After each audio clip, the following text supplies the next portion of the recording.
Comme vous le savez, l'ensemble des établissements recevant du public est concerné par la loi du 11 février 2005. Cette loi prévoit de faciliter l'accès à ces établissements aux personnes à mobilité réduite et plus largement aux déficients visuels et auditifs. La ville a sensibilisé les établissements à leurs obligations.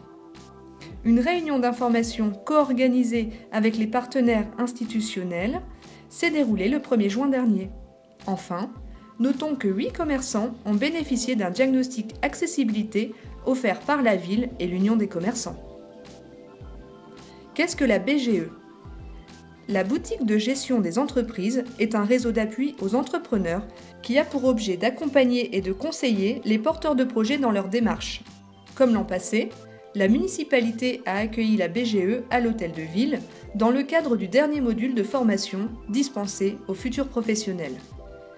Les futurs créateurs étaient amenés à présenter leurs projets devant un jury de professionnels. La municipalité a accueilli un atelier technique du réseau Programme régional du commerce. Il s'agissait d'une rencontre entre professionnels. Le thème : les beaux commerciaux. À cette occasion, Maître Antoniuti, avocat spécialisé en immobilier commercial, a fait un point sur l'évolution de la législation, puis il a apporté des réponses pratiques et concrètes aux questions posées sur le sujet. Les professionnels présents ont ainsi bénéficié d'informations personnalisées concernant leurs beaux commerciaux. Certaines rues de la commune font partie du périmètre quartier prioritaire politique de la ville. Ce dispositif permet d'obtenir une exonération de certaines taxes. Sont concernées la cotisation foncière des entreprises et la taxe foncière sur les propriétés bâties. Monsieur Plouinec, adjoint au maire délégué aux finances, au développement économique et au commerce, a informé personnellement chacune des entreprises situées dans le périmètre pouvant prétendre à ces exonérations. À l'initiative de Monsieur Plouinec, la ville a recensé les commerçants proposant des services de livraison à domicile. De l'épicier au coiffeur, en passant par l'opticien, les coordonnées d'une douzaine de commerçants ont été récapitulées dans une plaquette. Cette plaquette est disponible chez les commerçants participants, mais également dans les principaux lieux publics de la commune. Cette action sera reconduite en 2016. La municipalité a souhaité mettre en place une commission des marchés de plein air. 3 commerçants titulaires et autant de suppléants ont été élus pour représenter les 2 marchés de la ville. Cette commission s'est réunie pour la première fois en juin dernier. Elle a permis d'évoquer différents sujets tels que le règlement, les horaires, autorisation d'absence, sécurité, ainsi que le recyclage des déchets, mais également le marquage des emplacements ou les animations. Un travail d'incitation au respect des horaires et d'assiduité devra être mené afin de capter une clientèle plus large. Des propositions telles que la création d'un jeu commun entre sédentaires et non sédentaires, ou aussi l'élaboration d'une plaquette promouvant les marchés et les commerçants assidus ont été évoquées. Parlons à présent des animations proposées en 2015 sur nos 2 marchés. À l'occasion des fêtes de Pâques, le comité d'animation a fait la promotion de sa chasse aux œufs. Un jeu concours était organisé avec la complicité des commerçants et permettait de remporter des chocolats de Pâques. La nouvelle édition de la Semaine du développement durable s'est déroulée du 30 mai au 5 juin dernier. Marie-Anne Eholm, conseillère municipale déléguée au développement durable, a souhaité proposer des animations dans ce cadre. Les associations des bouchons d'amour et des jardins familiaux se sont rassemblées pour promouvoir leurs actions éco-citoyennes. Les commerçants ont offert un cabas garni de leurs produits, tandis que la ville distribuait des sacs réutilisables. La Semaine internationale des marchés s'est déroulée la semaine suivante. À cette occasion, les Mordus du Pinceau sont venus faire la promotion de leur salon. Des badges étaient aussi distribués. Enfin, à l'occasion des fêtes de Noël, des ateliers créatifs et jeux concours étaient proposés pour petits et grands par le comité d'animation qui promouvait les animations de Noël dans la ville.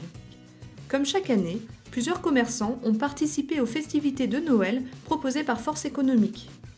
Ils ont ainsi bénéficié de sapins et tapis rouges décorant leur devanture.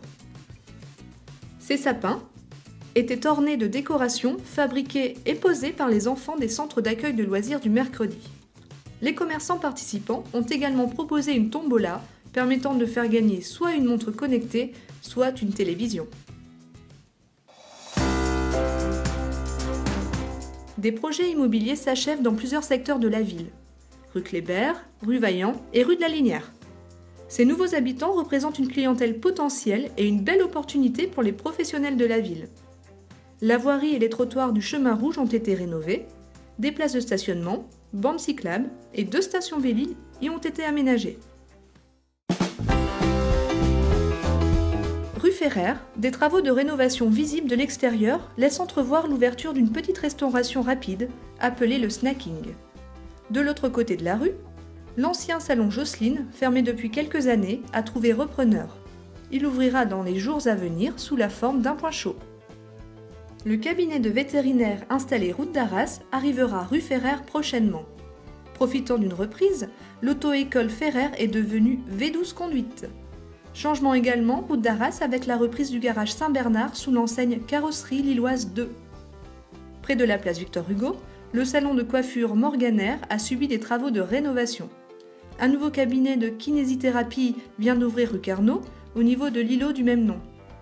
Le Rouergue, café-brasserie donnant face à la place du marché, est fermé depuis quelque temps. La municipalité suit ce dossier de près et espère voir les choses évoluer durant l'année. Enfin, rue Charles-Saint-Venant, le café Le Cluny est devenu l'Expresso. Après l'arrivée en tout début d'année de l'enseigne Proxy Market, le centre commercial des 5 Bonniers accueille à présent le magasin de poêle à bois des aides techniques. Notons également l'arrivée d'un podologue précédemment installé rue Carnot. Sur le chemin des Margueritois, peu de temps après la fermeture du magasin Issy-on-Crest, c'est le fournisseur de matériel médical Axon qui s'est installé. Dans le secteur de Sainte-Marguerite, rue Henri Barbus, Christophe Coiffure vient d'emménager quelques mètres plus loin, à la place de l'ancien café Le Soleil Levant. Dans ce même quartier, la friterie Parti Frites s'est également installée rue Édouard Vaillant. Sur l'avenue du Général Leclerc, Home Lab est un nouveau concept de magasin d'ameublement basé sur l'art. Dans la galerie commerciale Auchan, notons l'ouverture de 3 nouvelles enseignes. Le magasin spécialisé dans la chaussure de sport Courir, le grossiste en produits de coiffure Bleu Libellule et le bijoutier Swarovski. Toujours dans la zone commerciale Auchan, le site Pixmania est en cours de reprise également. Un grossiste en produits de beauté devrait s'y installer prochainement. Enfin, 3 nouvelles cellules commerciales prendront forme prochainement sur l'ancien parking Renault. Il s'agira de magasins de prêt-à-porter féminin et masculin. Les cellules viendront compléter les enseignes de la rue des Fourmestreaux.